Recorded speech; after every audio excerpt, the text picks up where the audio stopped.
Hi, I'm Natasha Busst, and this is Nightline. The top stories. Batu Putih issue, Dr. M acted on his own, says 3 members of 2018 cabinet. And Fly Siswa airfare subsidy increase to 400 ringgit.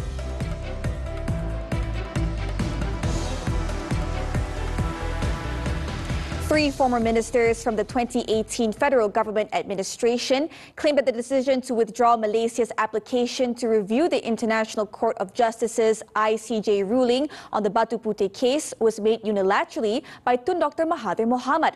Datuk Sri Dr. Wan Azizah Wan Ismail, Datuk Sri Muhammad Sabu and Anthony Lok asserted that Dr. Mahathir made the decision without consulting the cabinet. In a joint statement on Thursday, the 3 members of parliament claimed that Dr. Mahathir communicated the decision in writing to the Attorney General on May 21, 2018. All 3 ex-ministers also said that they were only informed of the decision 2 days later during the first cabinet meeting on May 23, 2018. They emphasized that the matter was only an information categorized as other matters and not a discussion to determine a decision. They also stressed that it was not an issue whether anyone supported or objected because the window of opportunity to decide had already passed. All 3 ex-cabinet members added that they were confident other cabinet colleagues present at the meeting could verify the matter. On Tuesday, Dr. Mahathir denied that the decision to withdraw Malaysia's application to review the ICJ's ruling on the Batu Putih case was made unilaterally and that the members of his cabinet were present when the review was tabled for discussion, but none commented on or objected to the move. Previously, the Royal Commission of Inquiry, RCI, found that Dr. Mahathir had misled the cabinet in 2018 regarding the withdrawal of the application for the review of the ICJ's decision, which declared that Batu Putih belongs to Singapore. The application for the interpretation of the ICJ ruling was also not pursued. Meanwhile, another former cabinet member in the 2018 administration, Datuk Sri Saifuddin Ismail, also revealed that the decision to withdraw the application for the review and interpretation of the Batu Putih case was made before the cabinet meeting. Sudah ada keputusan semua dah. Jadi biar kita rujuk fakta sekuens tu seperti mana RCI report bahawa belum pun ada mesyuarat kabinet, satu surat telah pun dikeluarkan oleh Tun Dr. Mahathir. Jadi percubaan dia untuk heret ni macam orang lemas. Bila orang lemas ni, kayu buruk pun dia capai kan. Begitulah keadaan dia. The government has announced that the Fly Siswa subsidy rates for flight ticket purchases will increase from 300 ringgit to 400 ringgit per person effective January 1st, 2025. Prime Minister Datuk Sri Anwar Ibrahim said that the initiative, which involves routes between the Peninsula, Sabah, Sarawak and Labuan, will begin on January 1st next year. Anwar, who is also Finance Minister, said that the initiative is one of the government's efforts to ease the burden on students who face high flight ticket costs when returning to their hometowns. Harga mesti diturunkan. Peluang pulang balik 2-3 kali setahun. Kalau keadaan semua lumayan. Tapi diberikan bantuan dan kita prihatin. Anwar said this during his speech at the Madani Student Transportation Carnival at the University Technology Mara in Shah Alam, Selangor on Thursday. The initiative will benefit over 74,000 students nationwide with an estimated cost of 24 million ringgit. He also explained that the initiatives provided to the students aim to lighten their load by allowing them to focus on mastering their studies for the benefit of the nation. Earlier at another event, Anwar revealed that Malaysia is all set to establish itself as a regional hub for artificial intelligence, AI, with the launching of a National Artificial Intelligence Office, NAO, aimed at shaping policies and addressing regulatory issues. The move is timely as the country has secured billions of dollars in investment in the past year from global tech firms seeking to build critical infrastructure to cater to growing demand for their cloud and AI services.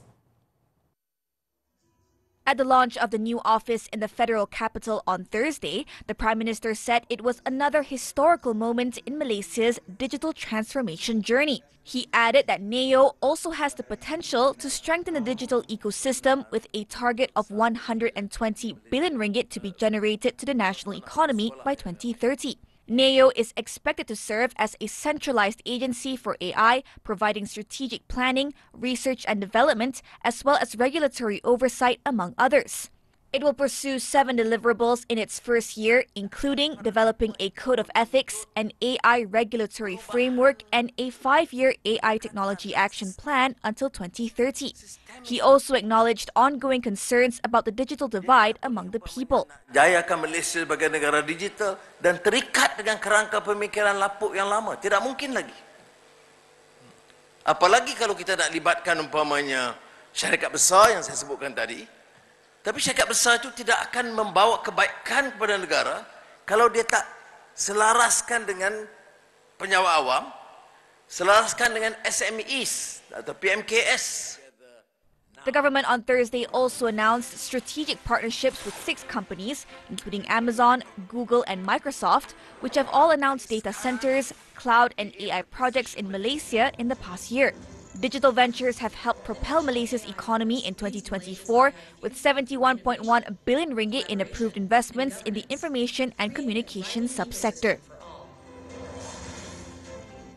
Speaking after attending the 4th Brunei Darussalam Indonesia, Malaysia, Philippines East ASEAN Growth Area BIMP IAGA Technical and Vocational Education and Training Conference in Kuala Lumpur, Anwar said that discussions on gas distribution in Sarawak between Petronas and Petroleum Sarawak Berhad Petros have been settled, and the government is currently fine-tuning the details, parameters and implications of the move. The Prime Minister also revealed that he had a good discussion with Sarawak Premier Tan Sri Abang Johari Tun Openg regarding the matter, and a clear decision has been reached. Petronas Petros, we're still discussing the principle. We're having a good session ahead with Premier Abang Jo. Clear decisions, and we are working on the details and the parameters and the legal implications. On Wednesday, Abang Johari said that it was up to the Prime Minister to announce the details of the distribution formula.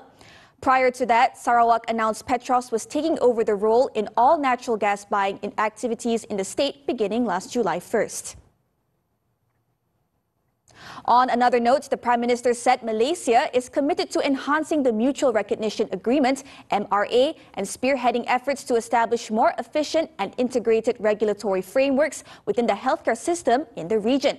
Such efforts include ensuring the safety of medical devices, strengthening patient care systems, improving infrastructure, and adopting modern technology in treatments.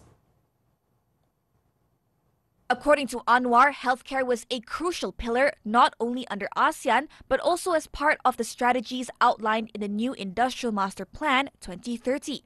Our goal is not only to reduce market barriers for manufacturers, but also to improve the accessibility of safe and effective medical devices, ultimately enhancing patient care and strengthening the healthcare system across the region for its 680 million people. Anwar said this at the closing ceremony of the International Medical Device Exhibition and Conference 2024 at the Kuala Lumpur Convention Centre on Thursday. He said the Health Ministry faces significant challenges in realizing this aspiration, particularly in establishing Malaysia as a hub for high-tech medical manufacturing and healthcare innovation. Despite the nation's financial constraints, the government has still allocated the Health Ministry the second highest budget for 2025. This allocation, he said, is aimed at enabling the ministry to enhance the quality of the existing healthcare system, including infrastructure upgrades, staff upskilling, and advanced digital integration featuring AI, the Internet of Things, and 5G network technology. The Attorney General's Chambers, AGC, has withdrawn its appeal against Deputy Prime Minister Datuk Seri Ahmad Zahid Hamidi's acquittal from 40 charges of corruption linked to the foreign visa system, VLN. With the withdrawal of the appeal, the Shah Alam High Court's decision to acquit and discharge Ahmad Zahid remains intact. During the proceedings on Thursday, AGC's Deputy Head of the Appellate and Trial Division, Datuk Yusaini Amir Abdul Karim, told the Court of Appeal 3-judge panel of the withdrawal, citing the AGC's acceptance of Ahmad Zahid Hamidi's representations. Judge Datuk Che Muhammad Ruzima, who led the panel, subsequently struck out the prosecution's appeal. Sitting with him were Justices Dato' Azman Abdullah and Dato' Asmi Arifin. Ahmad Zahid was previously acquitted and discharged of all the charges by the Shah Alam High Court on September 23, 2022, without calling for his defense.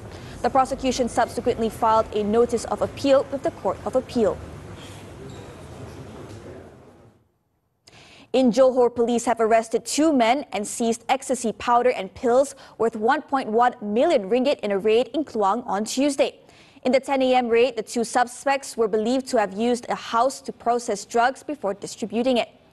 Kluang District Police Chief Assistant Commissioner Bahrain Muhammad Noor said approximately 7 kilograms of suspected ecstasy powder and pills were confiscated in the raid. The drugs were concealed in packaging with labels of various beverage brands to avoid detection by the authorities. Police also confiscated 2 vehicles worth 13,000 ringgit and 600 ringgit cash found in the house.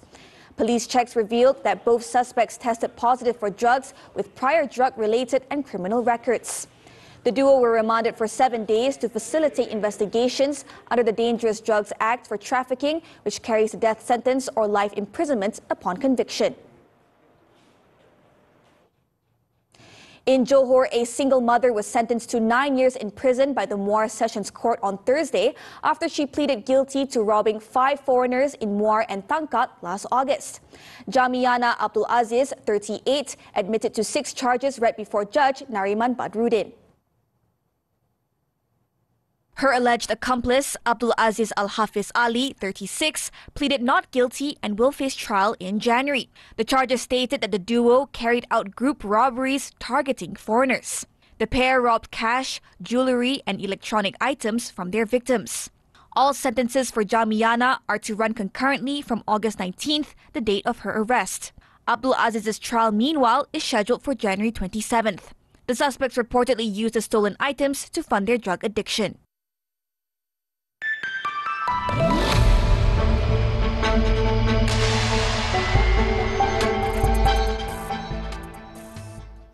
Malaysia is exporting its first 200 metric tons of sustainably certified rubber to the European Union, EU.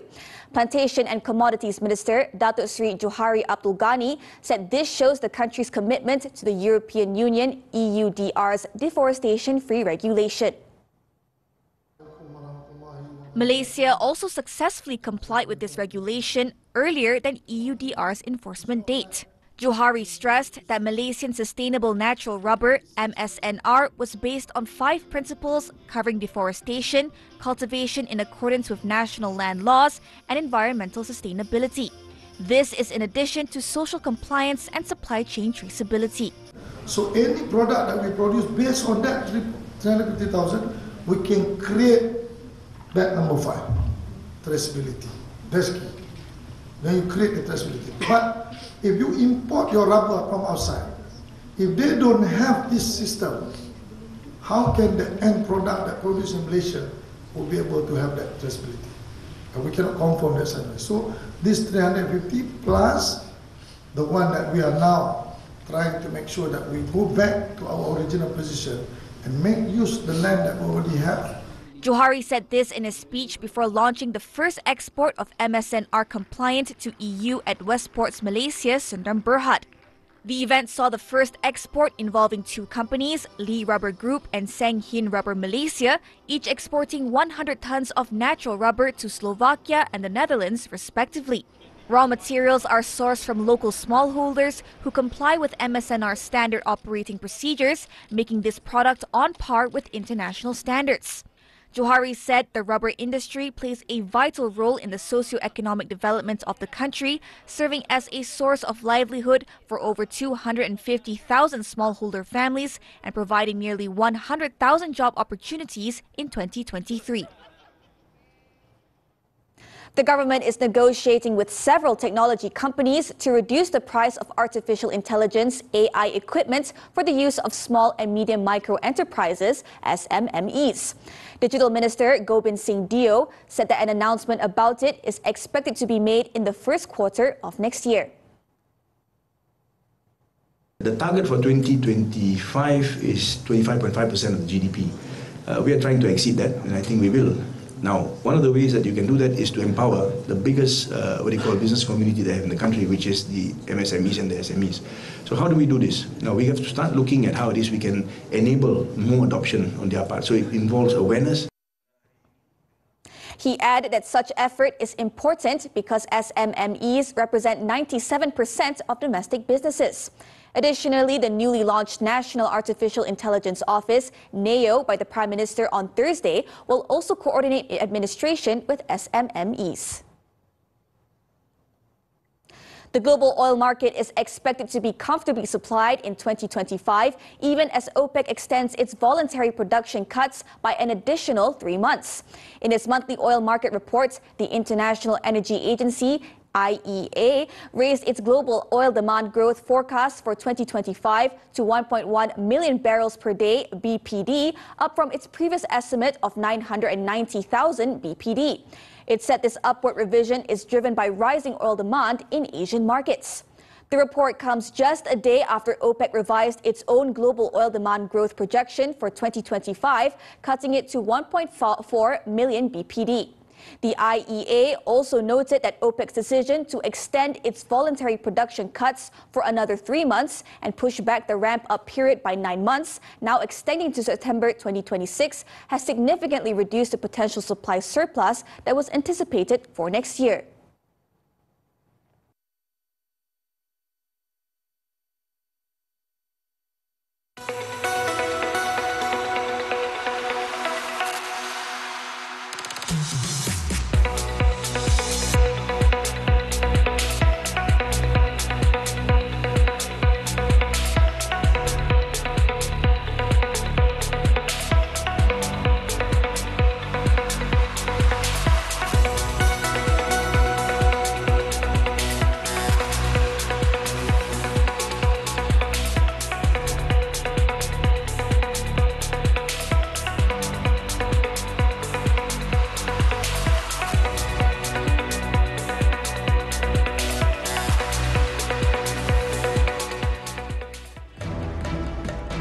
National shuttlers continue winning run. Sports action from the BWF World Tour Finals after this breather.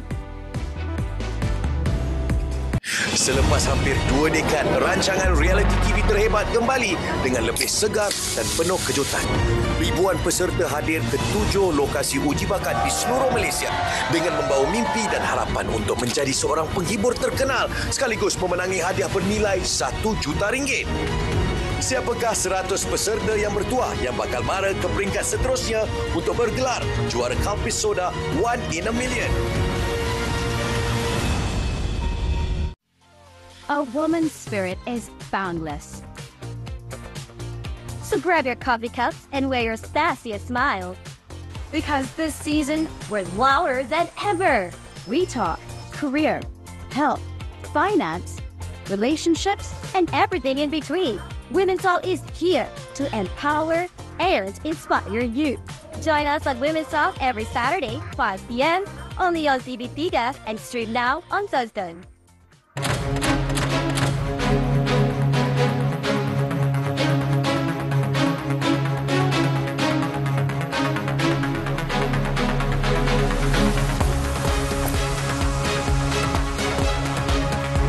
Lebih segar, lebih dinamik. Laporan komprehensif menghidupkan pagi anda. Buletin pagi dengan waktu yang baharu. 9.30 pagi setiap hari bermula 1 November. So, 前より話すようになったね。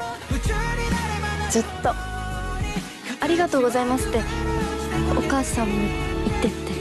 でもまた青葉に何も伝えないで勝手にいなくなるとかは絶対許さないから。 Silent setiap Sabtu dan Ahad 7 malam di Yoshi TV3 dan stream sekarang melalui Tonton. Sports now, the 2024 BWF World Tour Finals. The national shuttlers kept their winning momentum going by defeating their respective opponents on Thursday. First up was men's single shuttler Lee Zijia, who delivered an impressive performance, securing his place in the semi-finals by defeating Anders Antonsen in straight sets 21-14, 21-19. The world number 8 will next play China's Li Shifeng in the final Group A match. In the men's doubles category, Aaron Chia, So Woo-yik also booked their spot in the semi-finals after earning a hard-fought 19-21, 21-14, 21-15 win over Fajar Alfian, Muhammad Rian Ardianto of Indonesia after 58 minutes. The world number 5 duo will face another Indonesian pair, Sabar Karyaman Gutama, Muhammad Reza Pahlavi Isfahani in the final Group B match. Meanwhile, another men's doubles pair, Goh Zefei, Nur Izzuddin Ramsani, reignited their semi-final hopes by overcoming Taiwan's world number 10, Li Jiehui, Yang Po Swan, 15-21, 21-19, 21-13. They will need to beat Paris Olympic champions Li Yang, Wang Qilin of Taiwan on Friday to advance to the semi-finals. Earlier, national mixed doubles pair Chen Tangjie, To Yi-wei sealed a spot in the semi-finals after defeating Indonesian pair in their second group match. World number 8 Tangjie Yi-wei are as good as assured for the semi-finals after defeating Indonesian representatives Dejan Febrinansha, Gloria Emmanuel Wijaja 21-17, 21-18 in their second Group B match. The duo will take on Japan's Hiroki Midorikawa, Natsu Saito in their final game. Earlier, world number 10 Soon Hwat Siobhan kept their semi-final hopes alive by beating Midorikawa Saito 21-14, 21-14 in just 34 minutes in their second group match. Soon Hwat Siobhan must now defeat Dejan Gloria in their final group tie to advance to the semi-finals. However, the same cannot be said for national women's doubles pair Pearly Tan and Tina, who went down to India's Trisa Jolly, Gayatri Gopichan Pulela 19-21, 19-21 in their second Group A tie. Awaiting Pearly, Tina in the next round are tournament seeds Liu Shengshu, Tan Ning from China, who have already secured their semi-final ticket after winning 2 consecutive matches. Turning to squash, the 2024 World Team Championships. The S. Sivasangari-led Malaysian women's team pulled off the biggest upset of the tournament by defeating third seeds England to book a spot in the semi-finals in Hong Kong on Thursday. World number 10 Sivasangari staged a superb comeback from one set down to beat world number 19 Sarah Jane Perry 4-11, 11-7, 11-8, 11-6. Giving the team a flying start in the quarterfinals. Earlier, two-time national champion Ira Azman was in her element when she too bounced back from a set down to give Malaysia a crucial lead with a hard-fought 4-11, 13-11, 11-7, 11-6 win over world number 33 Lucy Beecroft in 39 minutes. It is the first time that the 7-time champions England have failed to etch a top 4 finish in the tournament's 45-year history. The national team will play the winners of the semi-final match between India and United States on Friday. On to football. World Football Governing Body, FIFA, confirmed that the 2030 World Cup will be held in Spain, Portugal and Morocco, with one-off matches in 3 South American countries, while Saudi Arabia will host the event in 2034. The decision was announced by its president, Gianni Infantino, following a virtual extraordinary congress on Wednesday. The combined proposal from Morocco, Spain and Portugal will see the 2030 event take place across 3 continents and 6 nations, with Uruguay, Argentina and Paraguay hosting celebratory games to mark the tournament's centenary. The Saudi bid was the only candidate and was acclaimed by the applause of more than 200 FIFA member federations.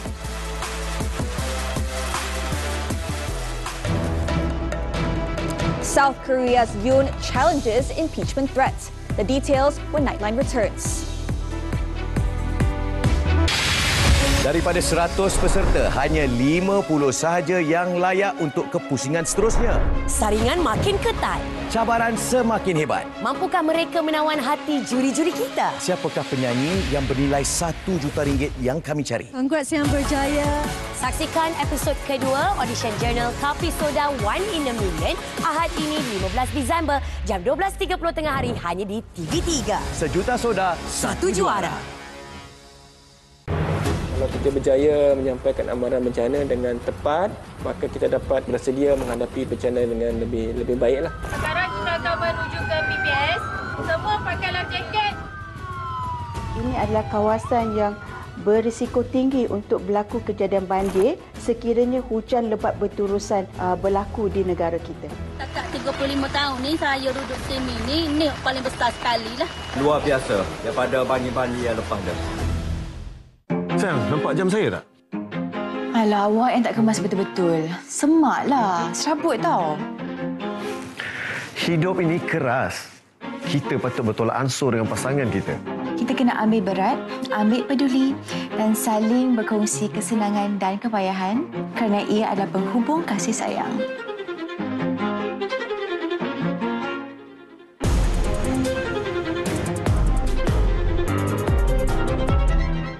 Yang pasti sekarang ni abang memang jadi sasaran lah lepas ni. Lagi mana kita orang ada kat sini, kita orang tak akan biarkan dia sentuh abang. Aku betul-betul yakin yang aku tak sempat unfreeze dia dah bergerak. Dia berlakon, pura-pura dia kena culik untuk tahu apa kita buat, untuk tahu apa kuasa kita. Tapi betul apa kata abang Man, sana dah bahaya. Mana dia? Ibu tak sampai lagi. Jangan-jangan dia kat sana ke bang? Squad X, Jumaat dan Sabtu 9 malam. Di Lestari TV3 dan stream sekarang melalui Tonton. South Korean President Yoon Suk-yeol has pledged to fight to the end on Thursday after opposition parties submitted a new joint motion to impeach him over a botched martial law bid last week. The National Assembly said the main liberal opposition Democratic Party and 5 smaller opposition parties submitted the impeachment motion for the second time. The impeachment vote will now take place on Saturday at about 5 p.m. local time and needs to win support from 8 members of the ruling People Power Party, PPP, to secure the necessary 2/3 majority. PPP leader Han Dong-hoon urged party members to attend the meeting and vote according to their conviction and conscience. The move comes after authorities dispatched police to the presidential office compound to obtain documents and materials. Thai Prime Minister Paetongtarn Shinawatra pledged new populist measures on Thursday in an attempt to shore up support for her government and boost an economy held back by high household debt, tight lending and tepid consumption.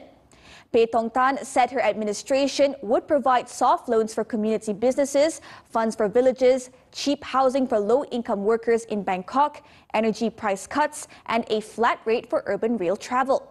She added that the government would formalize and regulate underground businesses that accounted for an estimated 49% of Thailand's gross domestic product, a move aimed at protecting consumers and generating government income. However, Paetongtarn's government faces many economic challenges, including an 89.6% household debt to GDP ratio amounting to $481 billion. Tight security measures were in place on Thursday for a Taliban minister's funeral in Afghanistan after he was killed in a suicide bombing claimed by an affiliate of the Islamic State group. The cabinet member, Khalil Haqqan, died in a blast on Wednesday at the Ministry for Refugees and Repatriation in Kabul, along with 5 others. The Islamic State group, IS, later claimed responsibility for the attack. According to a report issued by IS's news agency, an IS militant waited outside the minister's office and detonated explosives as he walked out. Khalil was the most high-profile casualty of an assault in the country since the Taliban seized power 3 years ago. Israel's Air Force continued to pound Syria, striking ports and missile warehouses on Thursday as their ground troops moved deeper into the Syrian Golan Heights, effectively expanding their occupation. Elsewhere, Zionist fighter jets also struck various military targets in the areas of Latakia and Tartus on the Syrian coast, known to be Alawite and Assad strongholds. Since the fall of Bashar al-Assad, Israel has carried out a major air offensive in Syria, hitting more than 500 targets, including airfields and weapon sites. Meanwhile, the Israeli troops advanced from their side of the Golan Heights into the buffer zone and onto the Syrian side after rebels ousted Syrian President Bashar al-Assad. The move has been criticized by the United Nations as a violation of a 1974 agreement that defines lines separating Israeli and Syrian forces with a UN monitored buffer area in between.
And that concludes Nightline this time around.